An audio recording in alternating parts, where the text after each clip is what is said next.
ನಮಸ್ಕಾರ. ನಾವು ಈ ಹಿಂದೆ ಬ್ರಿಟಿಷ್ ಆಡಳಿತಾವಧಿಯಲ್ಲಿ ಜಾರಿಗೊಳಿಸಿರ್ತಕ್ಕಂಥ ಭೂಕಂದಾಯ ನೀತಿಗಳ ಬಗ್ಗೆ ನಾವು ಚರ್ಚೆ ಮಾಡ್ತಾ ಇದ್ವಿ. ವಿಶೇಷವಾಗಿ ಕಾಯಂ ಜಮೀನ್ದಾರಿ ಪದ್ಧತಿ ಮತ್ತು ರೈತವಾರಿ ಪದ್ಧತಿಗಳ ಬಗ್ಗೆ ನಾವು ಚರ್ಚೆ ಮಾಡಿದ್ವಿ. ಈ ದಿನ ಮುಖ್ಯವಾಗಿ ಇನ್ನೊಂದು ಪ್ರಮುಖ ಕಂದಾಯ ನೀತಿಯಾಗಿರ್ತಕ್ಕಂಥ ಮಹಲ್ವಾರಿ ಪದ್ಧತಿಯ ಬಗ್ಗೆ ಈ ದಿನ ನಾವು ಚರ್ಚೆ ಮಾಡೋಣ. ಈ ಮಹಲ್ವಾರಿ ಪದ್ಧತಿ ಕಾಯಂ ಜಮೀನ್ದಾರಿ ಪದ್ಧತಿ ಮತ್ತು ರೈತವಾರಿ ಪದ್ಧತಿಗಳಲ್ಲಿರ್ತಕ್ಕಂಥ ಲೋಪದೋಷಗಳನ್ನು ಹೋಗಲಾಡಿಸಿ ಅದಕ್ಕಿಂತಲೂ ಸುಧಾರಿತವಾಗಿರ್ತಕ್ಕಂಥ ಒಂದು ಕಂದಾಯ ನೀತಿಯನ್ನು ಭಾರತದ ಉಳಿದ ಭಾಗಗಳಲ್ಲಿ ಬ್ರಿಟಿಷರು ಜಾರಿಗೆ ತಂದಿರತಕ್ಕಂಥದ್ದು ನಾವಲ್ಲಿ ಮುಖ್ಯವಾಗಿ ನೋಡ್ತಾ ಹೋಗ್ತೀವಿ. ವಿಶೇಷವಾಗಿ the Mahalwari system was introduced due to the disadvantages or the defects of permanent settlement system and Raitwari system. The British government introduced this Mahalwari system, the rest of the India or the other parts of India.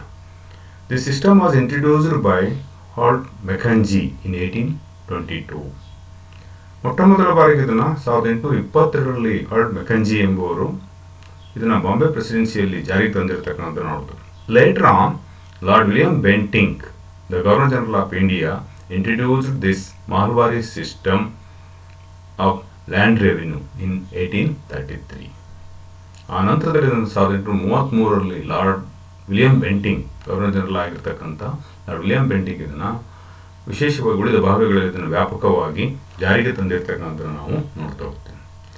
This system was introduced in north west frontier, Agra, central province, gangetic valley, Punjab etcetera. ವಿಶೇಷವಾಗಿ ಕಾಯಂ ಜಮೀನ್ದಾರಿ ಪದ್ಧತಿಯನ್ನು ಬಂಗಾಳ, ಬಿಹಾರ್ ಮತ್ತು ಒರಿಸ್ಸಾದಲ್ಲಿ ಜಾರಿಗೊಳಿಸಿದರೆ, ರೈತವಾರಿ ಪದ್ಧತಿಯನ್ನು ಮಡ್ರಾಸ್ ಪ್ರಾಂತ್ಯ, ಅಸ್ಸಾಂ ಹಾಗೆಯೇ ಬಾಂಬೆ ಮತ್ತಿತರ ಭಾಗಗಳಲ್ಲಿ ಅದನ್ನು ಜಾರಿಗೆ ತಂದಿರತಕ್ಕಂಥ ನೋಡ್ತಾ ಹೋಗ್ತೀವಿ. ಇನ್ನು ಉಳಿದ ಭಾಗಗಳಾಗಿರ್ತಕ್ಕಂಥ ನಾರ್ತ್ ವೆಸ್ಟ್ ಫ್ರಾಂಟಿಯರ್, ವಾಯುವ್ಯ ಪ್ರಾಂತ್ಯ, ಆಗ್ರಾ ಜೊತೆಗೆ ಸೆಂಟ್ರಲ್ ಪ್ರಾವಿನ್ಸ್ ಕೇಂದ್ರ ಪ್ರಾಂತ್ಯ ಮತ್ತು ಗಂಗಾ ನದಿ ಬಯಲು ಪ್ರದೇಶ ಕಣಿವೆ ಪ್ರದೇಶ, ಪಂಜಾಬ್ ಈ ಭಾಗಗಳಲ್ಲಿ ಈ ಮಹಲ್ವಾರಿ ಪದ್ಧತಿ ಅಥವಾ ಕಂದಾಯ ಪದ್ಧತಿಯನ್ನು ಜಾರಿಗೆ ತಂದಿರತಕ್ಕಂಥದ್ದು ನಾವು ನೋಡ್ತಾ ಹೋಗ್ತೇವೆ. This had elements of both the zamindaris and ryotwari system. ಈ ಮಹಲ್ವಾರಿ ಪದ್ಧತಿ ಕಾಯಂ ಜಮೀನ್ದಾರಿ ಪದ್ಧತಿ ಮತ್ತು ರೈತವಾರಿ ಪದ್ಧತಿಯಲ್ಲಿರುವ ಲೋಪದೋಷಗಳನ್ನು ಸರಿಪಡಿಸಲು ಜಾರಿಗೊಳಿಸಿರ್ತಕ್ಕಂಥದ್ದಾಗಿರೋದ್ರಿಂದ ಸ್ಥಿರ ಭೂ ಕಂದಾಯ ಮತ್ತು ರೈತವಾರಿ ಪದ್ಧತಿಯಲ್ಲಿರುವ ಕೆಲವೊಂದು ಅಂಶಗಳನ್ನು ಇದು ಸಂಯೋಜಿಸಿಕೊಂಡು ಅದರ ಲೋಪದೋಷಗಳನ್ನು ಹೋಗಲಾಡಿಸಿ ಅವೆರಡರ ಉತ್ತಮ ಅಂಶಗಳನ್ನು ಸೇರಿಸಿಕೊಂಡು ಈ ವ್ಯವಸ್ಥೆಯನ್ನು ಈ ಪ್ರದೇಶಗಳಲ್ಲಿ ಜಾರಿಗೆ ತಂದಿರತಕ್ಕಂಥದ್ದನ್ನು ನಾವು ನೋಡ್ತಾ ಹೋಗ್ತೀವಿ. Next we shall discuss about what are the futures of Mahalwari system. ಈ ಮಹಲ್ವಾರಿ ಪದ್ಧತಿಯ ಪ್ರಮುಖ ಲಕ್ಷಣಗಳೇನು ಅನ್ನೋದ್ರ ಬಗ್ಗೆ ಇವಾಗ ಚರ್ಚೆ ಮಾಡೋಣ. This system was divided the land in to the unit of village as mahal. ಈ ಒಂದು ಪದ್ಧತಿ ಹೆಸರೇ ಸೂಚಿಸುವಂತೆ ಮಹಲ್, ಹಿಂದಿಯಲ್ಲಿ ಮಹಲ್ ಅಂದರೆ ಒಂದು ಸ್ಥಳ ಅಥವಾ ಒಂದು ಪ್ರದೇಶ, ಒಂದು ಜಿಲ್ಲೆ ಎಂಬ ಅರ್ಥವನ್ನು ಕೊಡ್ತದೆ, ತಾಲೂಕು ಎಂಬ ಅರ್ಥವನ್ನು. ಈ ಒಂದು ಪದ್ಧತಿಯಲ್ಲಿ ಒಂದು ಹಳ್ಳಿಯ ಸಂಪೂರ್ಣ ಕೃಷಿ ಭೂಮಿಯನ್ನು ಒಂದು ಮಹಲ್ ಆಗಿ ಪರಿಗಣಿಸಿರ್ತಕ್ಕಂಥ ಇಡೀ ಕೃಷಿ ಭೂಮಿಯನ್ನು ಪ್ರತಿ ಹಳ್ಳಿಗಳಾಗಿ ವಿಂಗಡಿಸಿ ಪ್ರತಿ ಹಳ್ಳಿಗಳ ಭೂ ಪ್ರದೇಶವನ್ನು ಒಂದು ಮಹಲ್ ಆಗಿ ಪರಿಗಣಿಸಿರ್ತಕ್ಕಂಥ. ಕೆಲವು ಸಂದರ್ಭಗಳಲ್ಲಿ a mahal was constituted by one or more villages, ಒಂದು ಅಥವಾ ಒಂದಕ್ಕಿಂತ ಹೆಚ್ಚು ಹಳ್ಳಿಗಳನ್ನು ಕೂಡ ಸೇರಿಸಿ ಒಂದು ಮಹಲ್ ಆಗಿ ಪರಿಗಣಿಸಿರ್ತಕ್ಕಂಥದ್ದನ್ನು ನಾವು ನೋಡ್ತಾ ಹೋಗ್ತೀವಿ. It shows the collective farming system.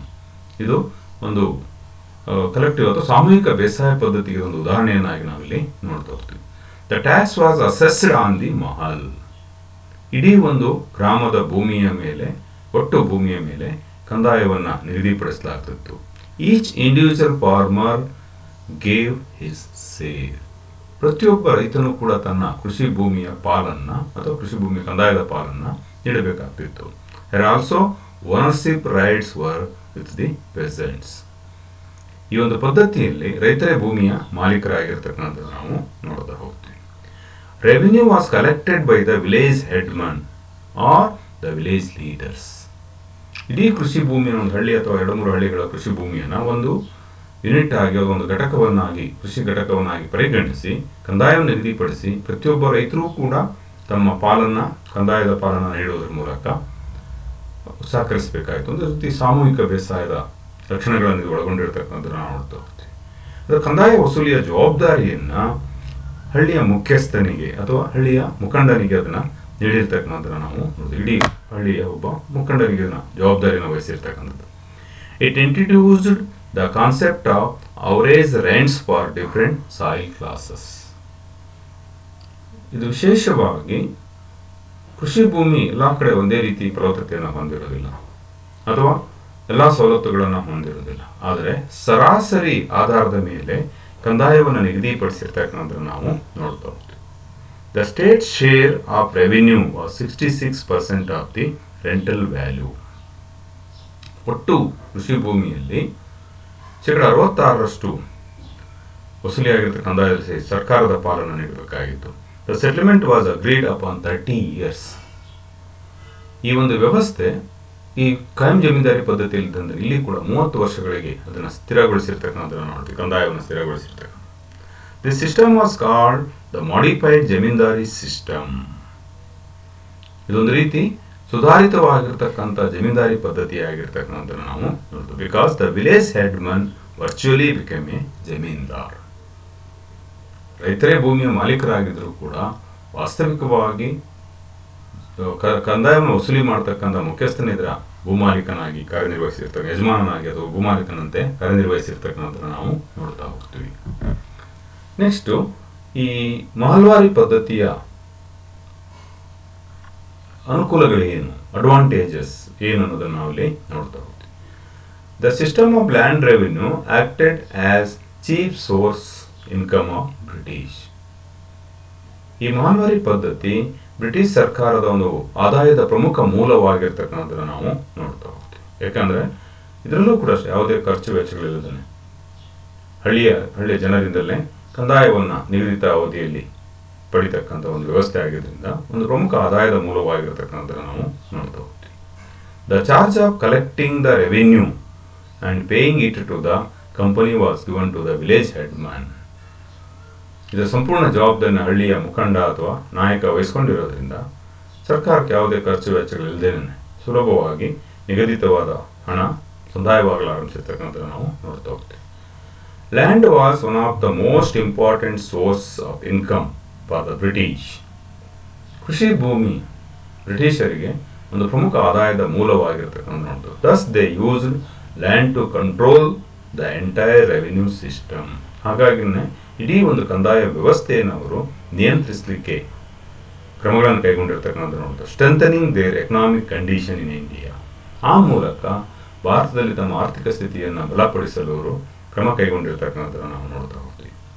This system consisted of land owners were climbing to represent entire village or even group of villages. ಈ ಭೂಮಿಯ ಮಾಲೀಕತ್ವಕ್ಕೆ ಸಂಬಂಧಿಸಿದಂತೆ ಇಡೀ ಹಳ್ಳಿಯ ರೈತರನ್ನು ಅಥವಾ ಕೆಲವು ಹಳ್ಳಿಯ ಗುಂಪುಗಳನ್ನು ಮಾಲೀಕತ್ವಕ್ಕೆ ಒಳಪಡಿಸಿರ್ತಕ್ಕಂಥ ನೋಡ್ತೀವಿ. Along with the village communities, ಹಳ್ಳಿಯ ಎಲ್ಲ ಸಮುದಾಯಗಳು ಕೂಡ ಇದರಲ್ಲಿ ಪಾಲನ್ನು ಹೊಂದಿರತಕ್ಕಂಥ ನೋಡ್ತಾ ಹೋಗ್ತೇವೆ. The landlords were jointly responsible for the payment of the revenues. ರೈತರೇ ಭೂಮಿಯ ಮಾಲೀಕರಾಗಿದ್ದು ಇಡೀ ಹಳ್ಳಿಯನ್ನು ಒಂದು ಘಟಕವನ್ನಾಗಿ ಪರಿಗಣಿಸಿ ಕಂದಾಯವನ್ನು ತಮ್ಮ ಭೂಮಿಯ ಕಂದಾಯದ ಪಾಲನ್ನು ಅವರು ನೀಡಬೇಕಾಗಿತ್ತು. ಆದರೆ ಜವಾಬ್ದಾರಿ ಯಾರಿಗೆ ಹೆಚ್ಚಾಗಿತ್ತು ಅಂತಂದರೆ ಹಳ್ಳಿಯ ಮುಖ್ಯಸ್ಥನಿಗಿರ್ತಕ್ಕಂಥ ನೋಡ್ತೀವಿ. Jointly responsible for the payment of the revenue. ವಾಸ್ತವಿಕವಾಗಿ ಈ ಭೂ ಮಾಲೀಕರಿಗೆ ಇದ್ರೂ ಕೂಡ but there was individual responsibility, ವೈಯಕ್ತಿಕವಾಗಿ ಕೂಡ ಇರ್ತಕ್ಕಂಥ ನೋಡ್ತಾ ಹೋಗ್ತೀವಿ.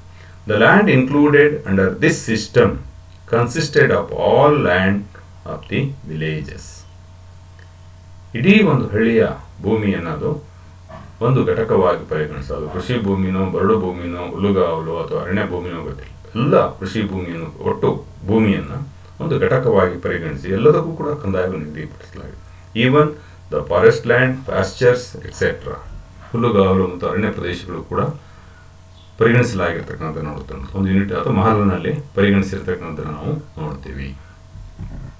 Next disadvantages. ಹಾಗಾದ್ರೆ ಇದರ ಅನಾನುಕೂಲಗಳು ಏನು ಅಂತ ನಾವು ನೋಡ್ತಾ ಹೋದರೆ, the farmers or cultivators were being exploited. ಬ್ರಿಟಿಷರಿಗೆ ಈ ಪದ್ಧತಿಯು ಒಂದು ಆದಾಯದ ಪ್ರಮುಖ ಮೂಲವಾಗಿದ್ದರಿಂದ ಸಹಜವಾಗಿ ಇದಕ್ಕೆ ಬಲಿಪಶುಗಳಾಗಿರ್ತಕ್ಕಂಥವ್ರು ಯಾರು ಅಂದರೆ ರೈತರು, ಕೃಷಿಕರು. ಯಾರು ಭೂಮಿಯನ್ನು ಉಳುಮೆ ಮಾಡ್ತಾರೋ ಅವರು ಇಲ್ಲೂ ಕೂಡ ಶೋಷಣೆಗೆ ಗುರಿಯಾಗಿರ್ತಕ್ಕಂಥದ್ದು ನಾವು ನೋಡ್ತೀವಿ. ಕಾರಣ ಕಂದಾಯದ ಪ್ರಮಾಣ ಅಧಿಕವಾಗಿರ್ತಕ್ಕಂಥದ್ದು, ಅದು ಪ್ರಮುಖವಾಗಿರ್ತದೆ. The farmers were bound to pay the taxes even the drought or floods or any natural calamities. ಈ ಮಾರ್ವಾರಿ ಪದ್ಧತಿಯಲ್ಲಿ ಕೂಡ ರೈತರಿಗೆ ಯಾವುದೇ ವಿನಾಯಿತಿ ಇರಲಿಲ್ಲ. ಭೂಮಿಯ ಮಾಲೀಕರಾಗಿದ್ದರೂ ಕೂಡ ಕಡ್ಡಾಯವಾಗಿ ಅವರು ಬರಗಾಲ ಅಥವಾ ಕ್ಷಾಮ, ಪ್ರವಾಹ ಅಥವಾ ಇನ್ನಿತರೆ ನೈಸರ್ಗಿಕ ವಿಕೋಪಗಳು ಉಂಟಾದರೂ ಕೂಡ ಬೆಳೆ ಬರಲಿ ಬರದೇ ಇರಲಿ, ಖಚಿತವಾಗಿ ಅವರು ನಿಗದಿತ ಸಮಯದಲ್ಲಿ ಸರ್ಕಾರಕ್ಕೆ ಕಂದಾಯವನ್ನು ಪಾವತಿಸ್ತಕ್ಕಂಥದ್ದು ಅನಿವಾರ್ಯವಾಗಿರ್ತಕ್ಕಂಥದ್ದನ್ನು ನಾವು ನೋಡ್ತೀವಿ. ಇದು ರೈತರ ಮೇಲೆ ಅಧಿಕ ಹೊರೆಯನ್ನು ಹೊರಿಸಿರ್ತಕ್ಕಂಥದ್ದನ್ನು ನಾವು ನೋಡ್ತೀವಿ. ಇದರಿಂದ ರೈತರು ಸಾಕಷ್ಟು ಸಂಕಷ್ಟಕ್ಕೆ ಸಿಲುಕಿರ್ತಕ್ಕಂಥದ್ದು ನಾವು ನೋಡ್ತೀವಿ. The land of the farmers were being confiscated by the money lender. ಕಂದಾಯದ ಪ್ರಮಾಣ ಅಧಿಕವಾಗಿರ್ತಕ್ಕಂಥದ್ದು, ಬರಗಾಲ ಅಥವಾ ಕ್ಷಾಮ ಪ್ರವಾಹಗಳಲ್ಲೂ ಕೂಡ ಬೆಳೆ ಕಳೆದುಕೊಂಡ್ರೂ ಕೂಡ ಅವರು ಕಂದಾಯವನ್ನು ಪಾವತಿಸಬೇಕಾಗಿದ್ದರಿಂದ ಸಹಜವಾಗಿ ಅವರು ಈ ಹಣಕಾಸು ಲೇವಾದೇವಿಗಾರರಿಂದ ಅಧಿಕ ಬಡ್ಡಿ ದರದಲ್ಲಿ ಹಣವನ್ನು ತಂದು ಪಾವತಿಸಲಾರಂಭಿಸಿ ತಮ್ಮ ಭೂಮಿಯನ್ನು ಲೇವಾದೇವಿಗಾರರ ಕೈಗೆ ಒಪ್ಪಿಸಿರ್ತಕ್ಕಂಥ, ಅಡಮಾನ ಇಡುವುದರ ಮೂಲಕ ಒಪ್ಪಿಸಿರ್ತಕ್ಕಂಥದ್ದನ್ನು ನಾವು ನೋಡ್ತೇವೆ. Gradually the village head those who taken the responsibility to collect revenue become a zamindars. ಕ್ರಮೇಣವಾಗಿದ್ದು ಯಾರು ಕಂದಾಯ ವಸೂಲಿ ಮಾಡ್ತಕ್ಕಂಥ ಜವಾಬ್ದಾರಿಯನ್ನು ವಹಿಸ್ಕೊಂಡಿದ್ರು, ಹಳ್ಳಿಯ ಮುಖಂಡ ಅಥವಾ ನಾಯಕ, ಯಜಮಾನ, ಕ್ರಮೇಣವಾಗಿ ಅವನು ಭೂಮಿಯ ಮಾಲೀಕರಾಗಿ ಪರಿವರ್ತನೆಗೊಂಡಿರ್ತಕ್ಕಂಥದ್ದನ್ನು ನಾವು ನೋಡ್ತಾ ಹೋಗ್ತೀವಿ. ಈ ಕಾಯಂ ಜಮೀನ್ದಾರಿ ಪದ್ಧತಿ, ರೈತವಾರಿ ಪದ್ಧತಿ ಅಥವಾ ಮಾಲ್ವಾರಿ ಪದ್ಧತಿ ಎಷ್ಟೇ ಸುಧಾರಿತವಾಗಿದ್ರು ಕೂಡ, ಒಂದಕ್ಕಿಂತ ಇನ್ನೊಂದು ಸುಧಾರಿತವಾಗಿದ್ರೂ ಕೂಡ ಎಲ್ಲವುಗಳ ಮೂಲ ಉದ್ದೇಶ ಸರ್ಕಾರಕ್ಕೆ ಹೆಚ್ಚಿನ ಆದಾಯವನ್ನು ಪಡಿತಕ್ಕಂಥದ್ದು. ಜಮೀನ್ದಾರಿ ಪದ್ಧತಿಯಲ್ಲಿ ದೀರ್ಘಾವಧಿಯಲ್ಲಿ ಸರ್ಕಾರಕ್ಕೆ ನಷ್ಟವಾಗಿದ್ದರಿಂದ ಅದನ್ನು ಸರಿದೂಗಿಸಿಕೊಳ್ಳಿಕ್ಕೆ ರೈತವಾರಿ ಪದ್ಧತಿಯನ್ನು ಜಾರಿಗೊಳಿಸಿ, ರೈತವಾರಿ ಪದ್ಧತಿಯನ್ನು ಕೂಡ ವಿರೋಧಗಳು ವ್ಯಕ್ತವಾಗಿದ್ದರಿಂದ ಮಾಲ್ವಾರಿ ಪದ್ಧತಿಯನ್ನು ಜಾರಿಗೊಳಿಸಿ ಸರ್ಕಾರಕ್ಕೆ ಖಚಿತವಾಗಿರ್ತಕ್ಕಂಥ ಆದಾಯದ ಮೂಲವನ್ನು ಕಂಡುಕೊಳ್ಳಲಿಕ್ಕೆ ಮುಂದಾಗಿರ್ತಕ್ಕಂಥ ನೋಡ್ತು. ಸಹಜವಾಗಿದ್ದು ರೈತರನ್ನು ಶೋಷಣೆಗೆ ಗುರಿಪಡಿಸಿರ್ತಕ್ಕಂಥದ್ದು, ರೈತರನ್ನು ನಿರ್ಗತಿಕರನ್ನಾಗಿ ಮಾಡಿರ್ತಕ್ಕಂಥದ್ದು. ರೈತರು ಕ್ರಮೇಣವಾಗಿ ಭೂಮಿಯ ಮಾಲೀಕತ್ವವನ್ನು ಹೊಂದಿದ್ರೂ ಕೂಡ ಕ್ರಮೇಣವಾಗಿ ಭೂಮಿಯ ಹಕ್ಕನ್ನು ಕಳೆದುಕೊಂಡು ಖಾಸಗಿ ಲೇವಾದೇವಿಗಾರರಿಗೆ ಅಡವಿಡುವುದರ ಮೂಲಕ ಹೆಚ್ಚಿನ ಬಡ್ಡಿ ದರದಲ್ಲಿ ಹಣವನ್ನು ತಂದು ಸರ್ಕಾರಕ್ಕೆ ತೆರಿಗೆಯನ್ನು ಪಾವತಿಸಿ ಕ್ರಮೇಣವಾಗಿ ರೈತರು ಭೂರಹಿತ ಕೃಷಿ ಕಾರ್ಮಿಕರಾಗಿ, ಜೀತದ ಆಳುಗಳಾಗಿ ಅಥವಾ ಅರೆ ಗುಲಾಮರಾಗಿ ಪರಿವರ್ತನೆಗೊಂಡಿರ್ತಕ್ಕಂಥದ್ದನ್ನು ನಾವು ಮುಖ್ಯವಾಗಿ ನೋಡ್ತಾ ಹೋಗ್ತೀವಿ. ಒಟ್ಟಾರೆ ಬ್ರಿಟಿಷರ ಕಂದಾಯ ನೀತಿ ಸರ್ಕಾರಕ್ಕೆ ಹೆಚ್ಚಿನ ಲಾಭವನ್ನು ತಂದುಕೊಟ್ರೆ ರೈತರನ್ನ ಇದು ಅಧೋಗತಿಯತ್ತ ತಳ್ಳಿರ್ತಕ್ಕಂಥ ನೋಡ್ತದೆ. ಇದರ ಪರಿಣಾಮವಾಗಿ ಭಾರತೀಯ ಕೃಷಿ ಪದ್ಧತಿ ಸಂಪೂರ್ಣವಾಗಿ ಸರ್ವನಾಶವಾಗಿರ್ತಕ್ಕಂಥದ್ದು. ಕಾರಣ ರೈತರು ಕೃಷಿಯಲ್ಲಿ ಆಸಕ್ತಿಯನ್ನು ಕಳೆದುಕೊಂಡು, ಯಾಕಂದರೆ ಆದಾಯ ಕಡಿಮೆ ಇದ್ದುದರಿಂದ ಕಂದಾಯ ಪಾವತಿ ಬಡ್ಡಿ ಹೆಚ್ಚಾಗಿದ್ದರಿಂದ ಸಹಜವಾಗಿ ರೈತರು ಆರ್ಥಿಕವಾಗಿ ದುರ್ಬಲರಾಗುವುದರ ಮೂಲಕ ಕೃಷಿ ಅಭಿವೃದ್ಧಿಗೆ ಹೆಚ್ಚಿನ ಗಮನವನ್ನು ಹರಿಸಲಿಕ್ಕೆ ಅವರಿಂದ ಸಾಧ್ಯವಾಗಲಿಲ್ಲ.